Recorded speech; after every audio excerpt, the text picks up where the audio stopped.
పరిశుద్ధులై దేవుని యొక్క సన్నిధికి వచ్చిన మీ అందరికి కూడా ప్రభువును రక్షకుడైన యేసుక్రీస్తు వారి యొక్క శ్రేష్టమైన నామంలో మీ అందరికీ వందనములు తెలియజేస్తూ ఉన్నాను. చాలా ఆసక్తిపరులై దేవుని యొక్క వాక్యం గురించి వినటానికి దేవుని సన్నిధిలో ఉండాలని మీరందరూ ఇక్కడ వచ్చిన విధానాన్ని బట్టి చూస్తూ ఉంటే దేవుడు చేత మీరు నడిపించబడుతున్నారని, దేవుడు మీతో ఉన్నాడని నేను నమ్ముచున్నాను. ఒకసారి చప్పట్లు కొట్టండి. వచ్చిన దేవుడు.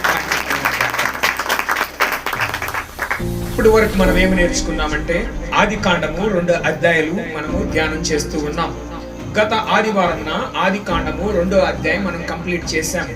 చక్కగా వివాహం జరిగింది, ఆదాము అవ్వకు జరిగింది, చక్కగా అన్యోన్యంగా ఉంటున్నారు, చక్కని జంట ఆనందంగా ఉంటూ ఉన్నారు.